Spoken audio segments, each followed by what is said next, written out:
चीनी, जिस गन्ने से गुड़ इतना काला होता है उसकी चीनी इतनी सफेद कैसे हो गई? केमिकल्स उसमें डाले जाते हैं। और मैं एक चीनी मिल के अधिकारी जो मैनेजर है, मैं उनकी बात आपको बता रहा हूं। उन्होंने कहा कि मुझे लगभग 12 साल हो गए चीनी मिल में काम करते हुए, और जब से मैंने काम करना शुरू कर दिया चीनी मिल में, तभी से मैंने घर में चीनी लाना ही बंद कर दिया।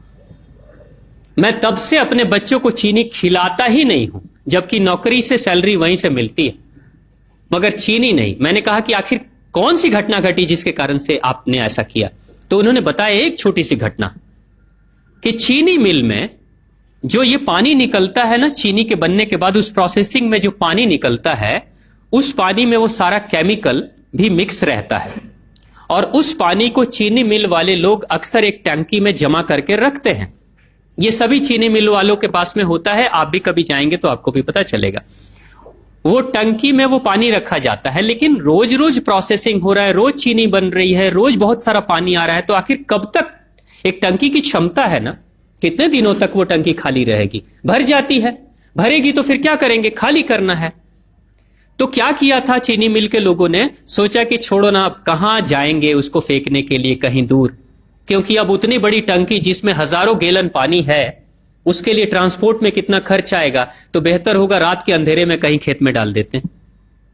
क्योंकि जनरली फैक्ट्रियां तो होती हैं ऐसे ही बिराने में, तो कहीं डाल देते किसी खेत में, क्या पता चलेगा पानी है कि चीनी मिल का पानी है क्या है।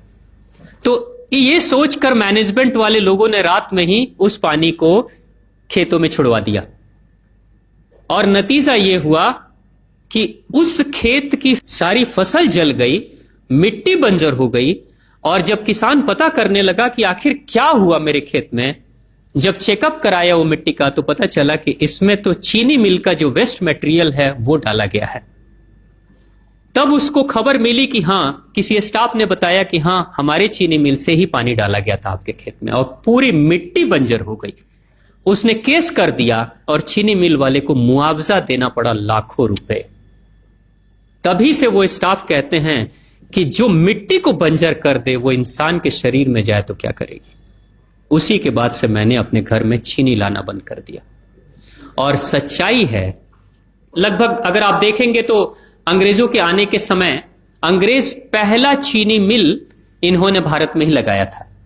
पहला चीनी मिल भारत में ही अंग्रेजों का लगा, और अंग्रेजों ने चीनी की शुरुआत की। भारत के लोग गुड़ खाते थे, चीनी नहीं खाते थे। उन्होंने बहिष्कार किया, बिल्कुल नहीं, लेकिन चीनी और चाय पत्ती दोनों के लिए लोगों को तैयार किया गया था। चाय पिला पिला कर फ्री में चीनी के लिए तैयार किया गया, और चाय के लिए भी तैयार किया गया। अंग्रेज ने जब से यह शुरू किया है, और पिछले 50 वर्षों से हमारे समाज में चीनी खाने का प्रचलन बहुत तेजी से बढ़ा है, और उसी समय से भारत के लोगों के बच्चों के शरीर में कैल्शियम की कमी होनी शुरू हो गई है। अगर कोई मां, अगर कोई बहन जो गर्भवती हो, गर्भकाल के दौरान अगर चीनी का सेवन अगर कोई बहन कर रही हो, तो चांसेस ज्यादा होते हैं गर्भपात होने के। कोई मां अगर बच्चे के जन्म से पहले 1 साल पहले से ही चीनी छोड़ दे और सामान्य भोजन करे, अपना ही दूध बच्चे को पिलाए, और कम से कम 5 साल तक बच्चे को चीनी ना खिलाए, खुद को चीनी ना खिलाए, उस बच्चे को कभी भी ऑस्टियोपोरोसिस की समस्या नहीं हो सकती। कैल्शियम की कमी उसके शरीर में कभी नहीं होगी। चीनी जब जाती है आपके शरीर में, तो बाहर जब निकलती है तो अकेले नहीं निकलती, कैल्शियम लेकर निकलती है। चीनी कैल्शियम लेकर निकलती है, हड्डियों को गलाकर निकलती है। और जिसके शरीर में कैल्शियम की कमी हो जाती है, उसके शरीर में मैग्नीशियम, पोटेशियम, आयरन सबकी कमी हो जाती है। कैल्शियम वो तत्व है कि जिसके शरीर में कम हो जाए, सारे तत्व कम हो जाएंगे, और कैल्शियम की कीमत पे चीनी हम खाते हैं। भारत, पाकिस्तान, बांग्लादेश, नेपाल, ऐसे कुछ देशों के अलावा दुनिया के बहुत सारे ऐसे राष्ट्र हैं जहां चीनी का इस्तेमाल ही नहीं होता। आज भी चीनी खाते नहीं, बहुत सारे देश नहीं खाते बिल्कुल। आप गुड़ खाया करिए, वो ज्यादा बेहतर है, चीनी को छोड़िए।